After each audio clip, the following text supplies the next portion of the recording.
আজ বাংলাদেশের ইতিহাসে একটি ঐতিহাসিক ঘটনা ঘটে গেছে। এটা কি শুধু বাংলাদেশের জন্য ঐতিহাসিক ঘটনা বললে ভুল হবে। বলা চলে দক্ষিণ এশিয়ার মধ্যে একটি বড় ধরনের ঘটনা, ঐতিহাসিক ঘটনা ঘটে গেছে। আর সেটি হচ্ছে সেনাবাহিনীতে কর্মরত অফিসারদের আদালতে তোলা হয়েছে। এস্টাবলিশমেন্টের সাথে কিংবা সেনাবাহিনী কিংবা প্রতিরক্ষা বাহিনীর সঙ্গে এ ধরনের দুঃসাহস এ পর্যন্ত দক্ষিণ এশিয়ার দেশগুলো কখনো দেখাতে পেরেছে বলে আমাদের জানা নেই।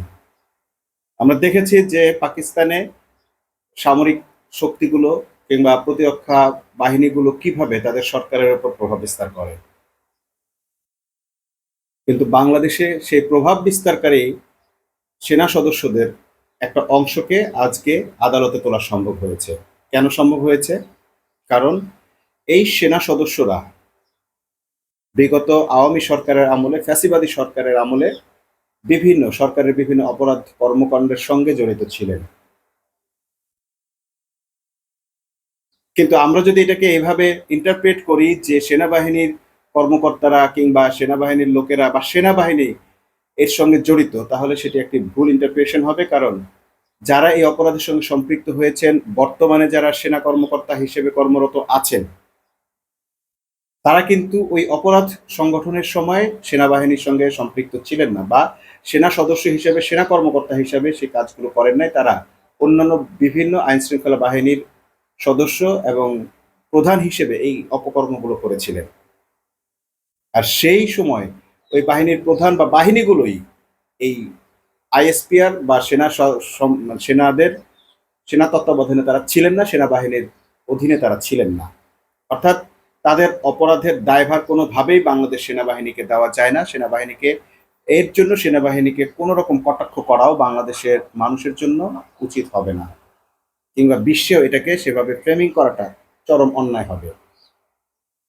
যদি সেনাবাহিনীতে কর্মরত থাকা অবস্থায় সেনাবাহিনীর কোনো সদস্য কিংবা সেনা কর্মকর্তা কোনো অপরাধ কর্মের সঙ্গে জড়িত হন, তাহলে তার ব্যাপারে মার্শাল ল অনুযায়ী সেনাপ্রধান বা সেনাবাহিনী তাদের নিজস্ব আদালতে তার বিচার কার্য পরিচালনা করে থাকেন।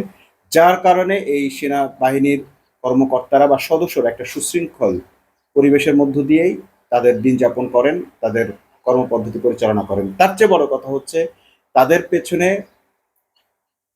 দেখভাল করার জন্য, তত্ত্বাবধান করার জন্য, তারা কোথায় কি করছেন না করছেন, তাদের শৃঙ্খলা রক্ষার জন্য সেনাবাহিনীর একটি চেইন সিস্টেম রয়েছে, যে কারণে তারা কেউই কোনো ধরনের অপরাধের সঙ্গে জড়িত হতে পারেন না। কিন্তু যখন তারা পেছনে এসে বিভিন্ন সেক্টরের প্রধান হচ্ছেন, বিভিন্ন বাহিনীর প্রধান, বিশেষ করে র্যাব, ডিজিএফআই, এসব বাহিনীর প্রধান যখন হচ্ছেন, তখন তারা সম্পূর্ণ স্বরাষ্ট্র মন্ত্রণালয়ের অধীনে চলে যান, সরকারের মানে সিভিল প্রশাসনের হাতে চলে যান, এবং যাওয়ার ফলে তারা যে কোনো কিছু তারা করতে পারেন।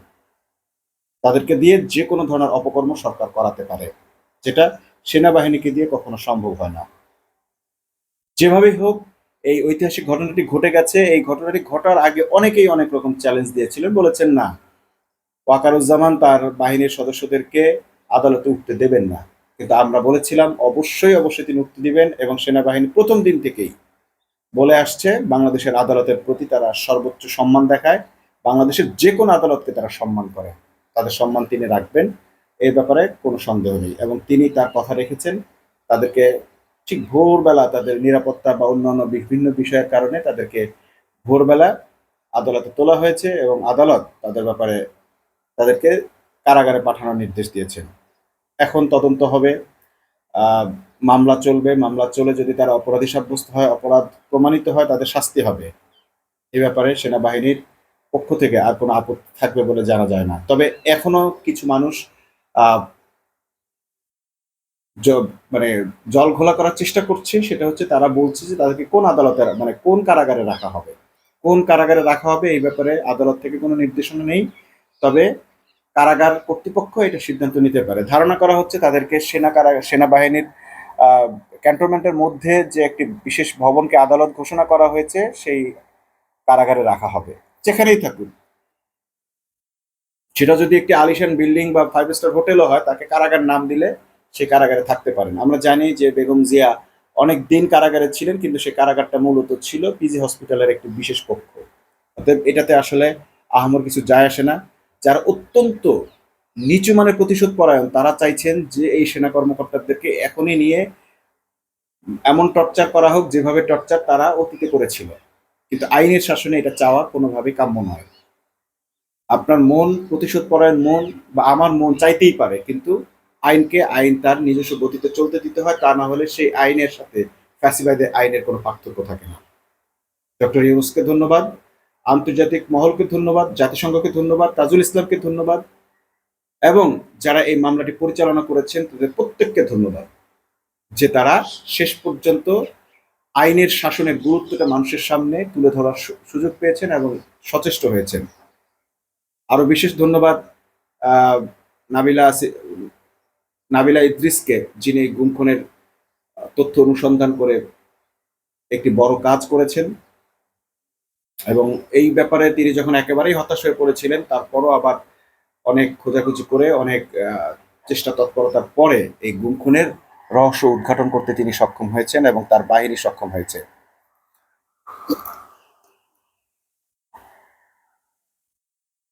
এর বাইরে আরো একটি কথা বলতে চাই, সেটি হচ্ছে যে সোশ্যাল ইনফ্লুয়েন্সারদের প্রভাবে বাংলাদেশের বিশেষ বিশেষ বাহিনী কিংবা বাংলাদেশের বিশেষ প্রতিরক্ষা সম্পর্কে মানুষকে ভুল বোঝানোটা বাংলাদেশের মানুষের একটি কালচারে পরিণত হয়ে গেছে। এখন যে কোনো কিছুর জন্য ওয়াকারুজ্জামানকে দায়ী করা কিংবা ডক্টর ইউনূসকে দায়ী করা কিংবা অমুক দলের প্রধানকে দায়ী করা, প্রতিষ্ঠান প্রধানকে দায়ী করা, এই ধরনের একটি ব্যাড কালচার বাংলাদেশে এখন ব্যাপকভাবে প্রচারিত হচ্ছে। এই কালচার থেকে ফিরে আসতে হবে। অপরাধীকে অপরাধের জন্য শাস্তি দেওয়া উচিত, কিন্তু তার অপরাধের দায়ভার কোনো গোষ্ঠীর উপর চাপিয়ে দিয়ে তাদেরকে ডিমোরালাইজ করা, তাদেরকে নিরপরাধ হওয়া সত্ত্বেও অপরাধের সাথে সংযুক্ত করা, ট্যাগিং করা, ফ্রেমিং করা, এই অপরাজনীতিগুলো বাংলাদেশ থেকে এখন বন্ধ হওয়া উচিত। কোনোভাবেই যেন এই অপরাধী সেনা কর্মকর্তাদের দায় সাধারণ সেনা কর্মকর্তাদের ওপর না বর্তায়। যদি বর্তায় তাহলে সেটি হবে আরেকটি বড় ধরনের অপরাধ, আরেকটি বড় ধরনের জুলুম। আইনের শাসন প্রতিষ্ঠার মূল উদ্দেশ্য হওয়া উচিত মানুষকে জুলুম থেকে রেহাই দেওয়া। ইনশাল্লাহ আমরা অচিরেই হয়তো দেখতে পাবো যে এই গুম খুনের বিচারটি সুসম্পন্ন হচ্ছে। কিন্তু প্রশ্ন হচ্ছে, যারা এখনো ধরা পড়েনি তারা কোথায়, তাদেরকে কি করা হবে? তাদের ব্যাপারে আদালতের সিদ্ধান্ত হচ্ছে, তাদের জন্য পত্রিকা বিজ্ঞপ্তি দেওয়া হবে। যদি তারা সেই সময়সীমার মধ্যে উপস্থিত না হন, সেক্ষেত্রে আদালত তাদের অনুপস্থিতিতে রায় ঘোষণা করতে পারবেন। এবং সেই রায় ঘোষণার পর কি হতে পারে সেটি আরেকটি প্রশ্ন। সেই রায় ঘোষণার পর তারা বিদেশে পলাতক থাকতে পারেন। তারেক রহমান যেভাবে লন্ডনে পলাতক ছিলেন ঠিক সেভাবে পলাতক থাকবেন।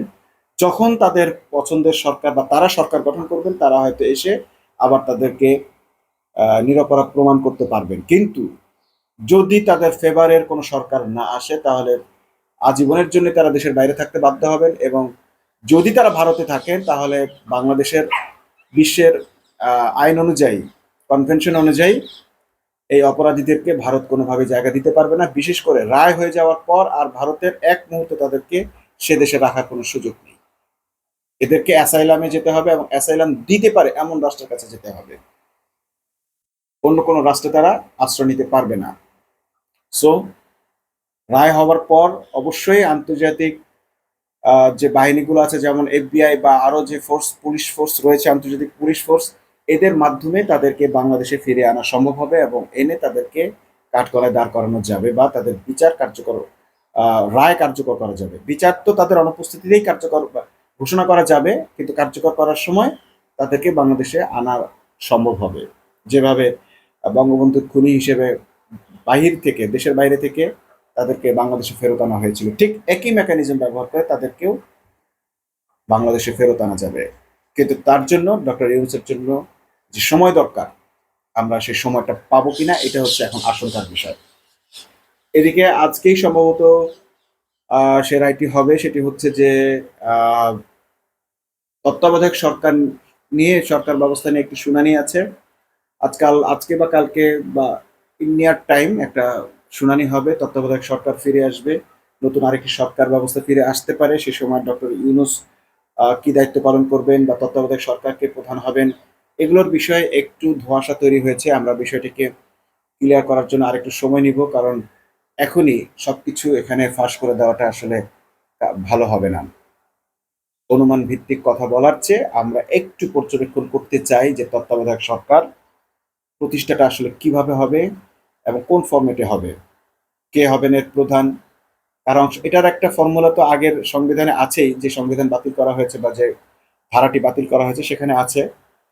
তো সেখানে আসতে গেলে সরকারি দল বিরোধী দল এইভাবে অ্যালোকেশন করা আছে, কিন্তু এখন যেহেতু সরকারি দল বিরোধী দল নেই বা আগের সরকারি দল এবং সেই আগের বিরোধী দলকে যদি আনতে হয় তাহলে আরো একটা ঝামেলার মধ্যে আমরা পড়ে যাব, কারণ আগের সরকারি দল আওয়ামী লীগ এবং বিরোধী দল হচ্ছে জাতীয় পার্টি, তাদেরকে দিয়ে যদি তত্ত্বাবধায়ক সরকার গঠন করা হয় সেটি হবে আরেক বড় ধরনের নির্বুদ্ধিতা এবং সেটার কোনো সুযোগ বাংলাদেশে নেই।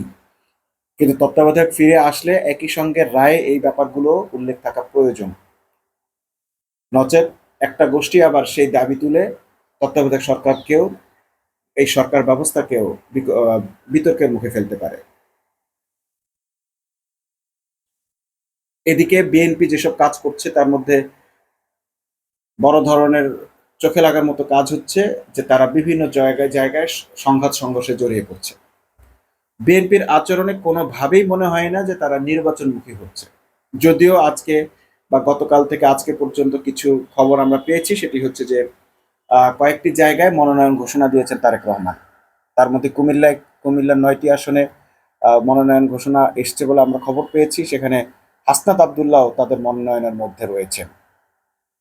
এ ব্যাপারটি আরেকটা দিক আমাদের কাছে উন্মোচন করে, সেটি হচ্ছে যে এনসিপি সাম্প্রতিক জামাত বিরোধী যেসব বক্তব্য দিয়েছেন এটা হয়তো তারই আউটকাম। যেহেতু তারা বিএনপির সঙ্গে জোটবদ্ধ হচ্ছেন, হয়তো এই কারণেই তারা জামাতের বিরুদ্ধে নানা ধরনের প্রচারণায় নেমেছেন। যদি তারা বিএনপি থেকেই মনোনয়ন নেবেন তাহলে তাদের আসলে এনসিপি গঠনের কোনো দরকার ছিল না, এনসিপি নাটকটা করার দরকার ছিল না। কিন্তু এরপরও তারা একটি দল গঠন করার মাধ্যমে কিছু সংস্কারের পক্ষে যে ভয়েস তারা তুলেছেন তার জন্য বিএনপি কিছু সংস্কারের পক্ষে মত দিতে বাধ্য হয়েছে এবং জামাত তাদেরকে সাপোর্ট দিয়েছে। মোট কথা একটি সংস্কার ব্যবস্থাকে এগিয়ে নিতে তারা সহযোগিতা করেছেন একটি পার্টি হিসেবে, যেটি আসলে তারা পার্টি হিসেবে না আসলে সম্ভব ছিল না। এখন যদি কারো সমর্থন নিয়ে থাকেন বা মনোনয়ন নিয়ে থাকেন, আমি এটাকে খুব বেশি বড় করে দেখি না। যদিও ভেতরকার ব্যাপারগুলো কি করছে সেগুলো আমরা জানি না, কিন্তু সামনাসামনিভাবে আমি মনে করি যে সেখানে যদি তাকে জামাতও সমর্থন করে বা বলে দেয় যে আমরা প্রার্থী দিচ্ছি না, তাতেও কিছু বলার নেই। হাসনাত আবদুল্লাহর মতো প্রার্থী যদি সংসদ সদস্য হতে পারে, জয়ী হয়ে আসতে পারে, সেটি যার মনোনয়নই হয়ে আসুক না কেন, এটি বাংলাদেশের জন্য ভালো কিছু হবে বলে আমরা মনে করি।